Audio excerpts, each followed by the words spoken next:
Welcome to a lecture about differences between MLA and APA format. Both of these are ways to indicate where and when you have used research. They just differ in how you record this information. If you took Comp 1 at Prairie View or pretty much anywhere, odds are you used MLA for your research for your paper format. Here at Prairie View, we use APA for English 1133, and there is a good reason for that. MLA and APA are the most popular citation formats on campus, and so we want to make sure you're exposed to both so you can switch back and forth between them if you need to. One of the nice things about any citation is there are things that remain the same. So if you started to get the hang of MLA and Comp 1, rest assured, you still have to give credit to all outside sources. Whether you have things in quotation marks, whether you've rewritten the quote, you've really digested it and you're putting it in your own words, you're paraphrasing, you still have to give credit. All citation systems have some form of in-text citation, a footnote, a parenthetic reference, and there's a list of all your sources at the end, a bibliography. For both MLA and APA, your in-text citations go in parentheses. So that's one thing you don't have to worry about. You're still doing parentheses everywhere. Your sources at the end go in alphabetical order. That's still the same. And your bibliography at the end is double-spaced. If your entry is more than one line long, you still indent. It's going to look, as you stand back from your computer screen or the page, a lot the same. But of course, there are differences. So I'm going to go through what you would do in MLA, just sort of to refresh your memory, and then show you what's different about APA. So if I were doing an in-text citation in MLA format for a source that has one author, it would look like this. I would use the author's last name, here I've got Smith, and then I put the page number, 75. This is shorthand. I don't want to interrupt the flow of reading. I just want to give my reader enough information that he can flip or scroll to the end, find Smith, and if he's really interested, go pull the book himself and look at page 75. So what's different if I have more than one author for my source? Well, MLA just wants me to put both of them with the word and still keep my page number over here. What do I do if I'm doing APA citation? APA, since it's used primarily in the social sciences, APA is the citation system used in psychology, most definitely. Because it is social sciences, when your source was written, how old it is, how recent it is very important. So you'll notice that your citation gets a little bit longer in APA. I still have the author's last name, that's still how I start. But now I add a comma and I insert the year of publication, another comma, and then I put a P period space before my page number. So APA wants even more information and there's even more formatting going on. You've got these commas, you've got a P, you've got a period. What do I do if I have more than one author? Pretty much the same idea as MLA. You want both authors' names in here. And the reason I'm giving this example is because APA wants this curly and sign, it's called an ampersand, instead of the word and. So it's just a tiny little formatting difference. Everything else is the same, comma, year of publication, comma, P period, page number. So, I have the option of putting my author's name in the sentence. It's a great way to use an attributive tag or to integrate or to incorporate my quote or paraphrase. With MLA, if I pull my author's last name out, the only thing that's left for my parentheses is the page number. What's going to happen when I move to APA? Best rule of thumb I can give you for APA is wherever the author goes, so goes the date. I pulled my author's last name out of the parentheses at the end, and guess what? My year has to go with it in parentheses. So yes, now I have two sets of parentheses in my sentence. I pulled my name out, the year goes with us right there in the middle of the sentence, and then the only thing left in the parentheses at the end, just like in MLA, is the page number, except I have to put a P and a period. So here's all my information again, the three parts of an APA in-text citation and where they would go if you put the author's name in the sentence. Now I'm going to talk a little bit about your reference format. You have links and handouts in e-courses to help you figure out how to format absolutely any source. I can't anticipate what you're going to come up with. There's no way I can go over everything. It would be very boring in a very long video. So I'm just going to go over three main types of sources that you might encounter, starting with books. So this is the general format. You start with the last name. Nothing's changed from MLA there. And now here's the first change in format. You only used first initials. You only use middle initials. Mary becomes M. Joseph becomes J. And my rule still holds. Wherever the author is, there's the year.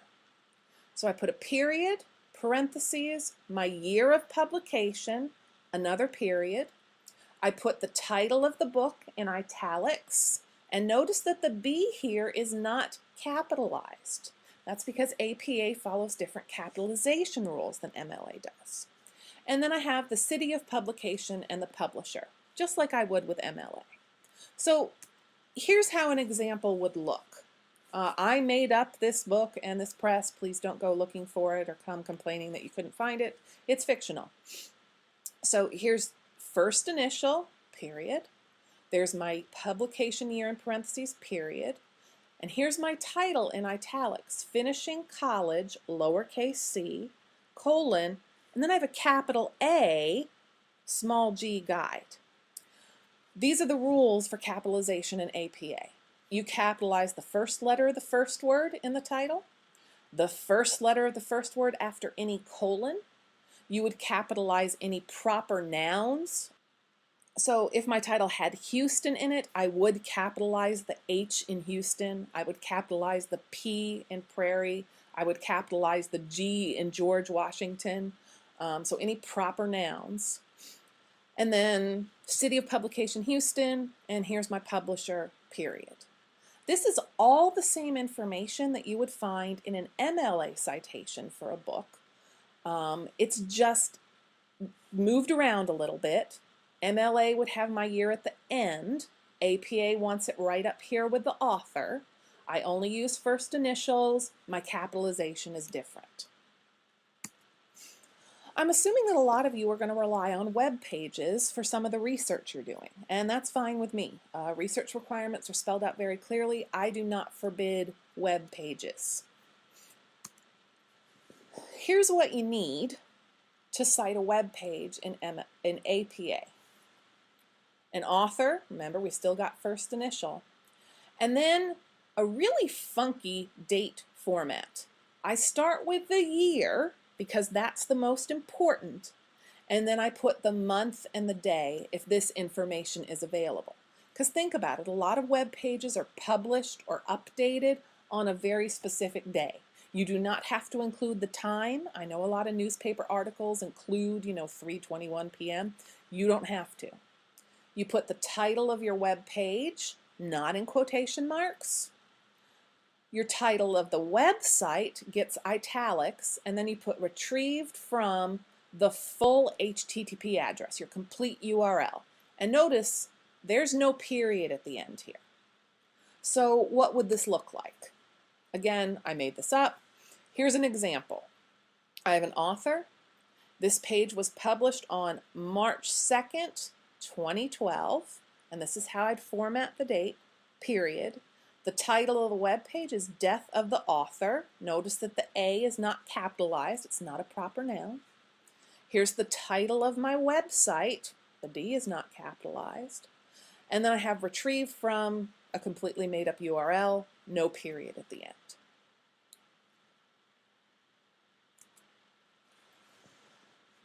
Remember what I said about research requirements? I am going to require you to use information from databases, scholarly journals, because part of my hope for English 1133 is that you start getting used to how experts talk in your field. Now, this kind of research can be at a very high level, it can be very hard to understand, or it can be really easy. You can pull out the information you need. Here's how to cite a journal article that you find not in a journal, a print journal on a shelf, but in a library database. There's a lot of information you need. It's pretty much the same as MLA with one exception. APA doesn't care when you access this information. They just want to know where you got it. Again, we're at last name and first initial. The year is still number 2. You'd put the title of your article just like you would the title of a web page. It does not go in quotation marks. Then you put the title of your journal. Yes, I know, the J is capitalized. Don't ask. This is just the rule. A comma, the volume number still in italics, then a parentheses, the issue number, non-italics, parentheses, comma, your page range. And then you put what database did you get it from. Here's how it might look. I'm using Patricia Jones' article, Global Water Quality. Patricia gets shortened to P, just her first initial. Global Water Quality, lowercase w, lowercase q. Environmental Journal, notice the J is capitalized. We've got italics through the journal title and the volume. The issue converts to regular format, comma, the page that the article starts on, dash, the page that it ends on. And then I put retrieved from, again, I made this up, but I did not make up the database, EBSCOhost. And what's this here at the end? A period. If you're doing an APA reference entry for a web page, you don't end with a period, no period. If you're doing an APA reference entry for a journal or a newspaper article from a database, you do end with a period. Now these are all little picky things. I don't expect them to be perfect on paper 1 or your first set of discussions or pre-writing. I expect you to get better at it by the end of the course. So to recap, here are some basic differences between MLA and APA. We're going to be talking about APA format the entire course. Don't worry, this is not the only time you're going to learn about it. An APA bibliography is not a works cited. It's called references. You still center the title at the top of your bibliography page. APA, as I've said repeatedly, only uses initials for first and middle names. The publication date goes right after the author, whether we're in the in-text citation, whether we pull the author out of the parentheses, whether we're talking about the references, it's always author, year, author, year. They are married, and they're very fond of each other because they go everywhere together. APA also has different capitalization rules. You capitalize the first letter, the first word after a colon, or proper nouns. Now again, there's a lot of resources for you in e-courses, including links to citation generators, but I always recommend that you have some sort of ground level fundamental understanding of how format is supposed to look, so when you use a citation generator, you can eyeball it and say, hey, yeah, that looks right, because you don't want to turn in something that's full of errors, especially at the end of English 1133. So, deep breaths, try to do this. I would rather that you try to do APA citation and made a mess of it than you didn't even try at all. Because trying we can work with.